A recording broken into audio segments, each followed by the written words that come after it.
Greetings, YouTube.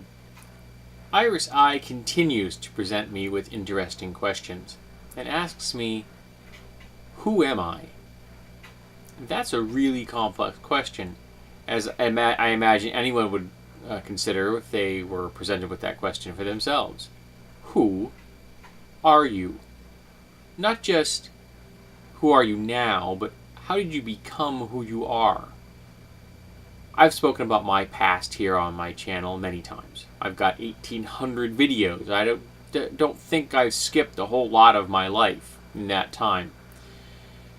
I was born into a family in Pennsylvania. My mother was an enabler to an abusive alcoholic husband. My grandfather, my father's father, was an abusive alcoholic husband. My great-grandfather, from the best of my knowledge, was an abusive alcoholic husband who abandoned his family as soon as my grandfather was born, and his wife passed away some 3 months later due to complications from that delivery, leaving the world with 11 children and no parents. The kids were farmed out to the relatives, and my grandfather ended up with my last name. It actually wasn't his last name. It was he was related to the family that adopted him, of course, but the last name he would have been different if his father and mother had survived. I would have a different name now. It'd be a little strange to think about that, but you know, that's what it is. My mother was raised into a strict Catholic family. I mean, strict Catholic family. My grandmother decided that one of her daughters would be a nun, one would be a nurse, and one would be a secretary. Interestingly, the nun became a doctor, the nurse became an accountant, and eventually became an LPN, and the secretary ended up becoming a physical therapist. So things didn't work out for my grandmother the way she thought, and she had never planned at all on having a son, my Uncle George, even though he, whether she wanted to admit it or not, became her favorite. And I'm very glad that she passed on before he did, because that would have broken her heart. He passed on when he was only 29 years old from Hodgkin's lymphoma. My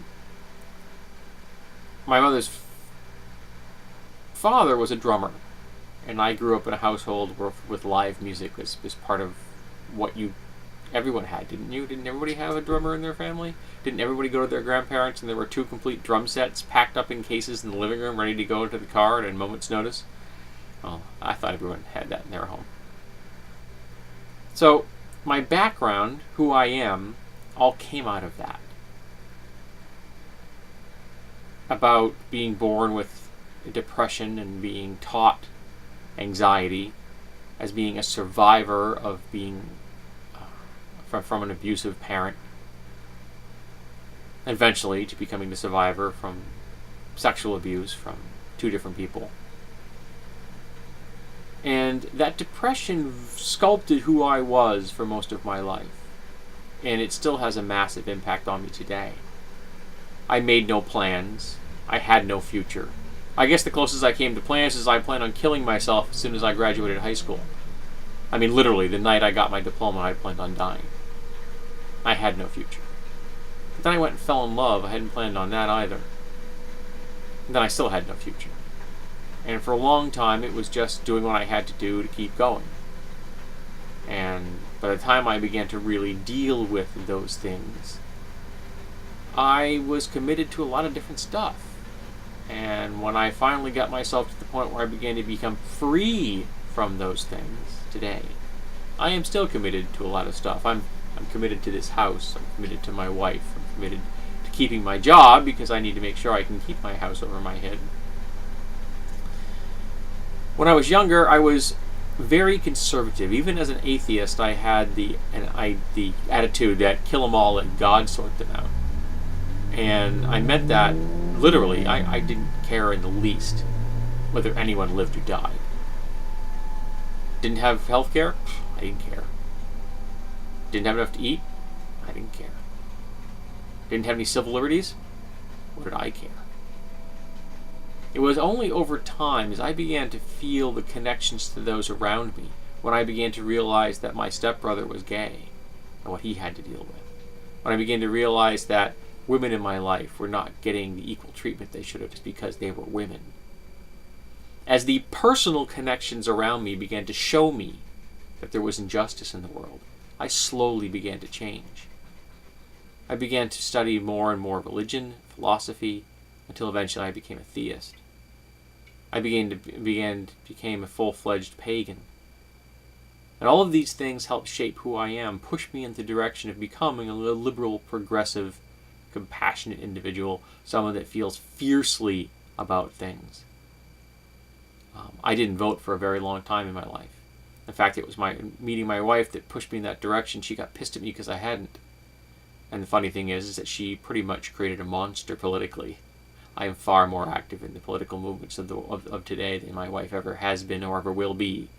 In fact, I have to be careful I don't bore her to death discussing politics. But who I am now is part and parcel of all these things in the past. And that's an ongoing process. I am a work in progress. I am a process. I am on a path and a journey, and it's come a long way, and it's got a long way to go, and I will not ever be done. No one is. No one is ever complete. And that's okay. I apologize for the singing and the music in the background. That would be my washing machine. But who I am today is a part of all the things I've done and experienced and had done to me, and all the people I've met, those I've liked and those I've hated, those I admired and those I have despised. Even though today I make an effort to not hate anyone. I don't succeed, but I try really hard. I try to realize that when I feel hate, it means that I need to focus my compassion even harder. But there are people in the world that I will completely admit that I don't respect, that I don't endorse their philosophies, that I don't think their worldviews are equal to the worldview that I hold. And no, I can't justify that. I can't give you a solid philosophical argument that's ironclad, 100% bulletproof, and can't be dismantled if someone wants to try. But there's a reason behind that. Because I'm not trying to break the system. I'm not trying to find a weakness in everyone's argument. I'm trying to have a philosophical view of the world, a moral code that gives everyone the best possible chance of being safe and achieving happiness. And if that means that my worldview isn't perfect, if it's got a few rough edges, I'm willing to accept that, because there is no such thing as a perfect anything. The perfect is the enemy of the good. Striving for perfection rather than pragmatically finding the best thing that works, the most justice, the most civil liberties, the most human rights, the most fairness, the most equality under the law, all of those things will suffer if you look for perfection. I'm not perfect. I strive for perfection for most of my life because I was convinced that if I could just be perfect, my father wouldn't hit me. He wouldn't hate me. He would love me. But all that was lies. Because I was trying to be perfect, and you can't. I was trying to figure out a drunkard, and you can't. There's no logic to an alcoholic. He wasn't doing what he did because there was some overarching plan in his mind. He was an alcoholic. So I'm trying to find the best path I can and walk it, and encourage others to walk with me. And if it isn't perfectly straight, if it isn't perfectly clear, if it occasionally is obscured and we have to hack our way through a little bit of underbrush, that's okay, because we are still moving forward. And that's what matters to me. That I keep moving forward. And I hope that the people I love and the lives that I've helped and touched are made better for it. Well, at least that's my goal.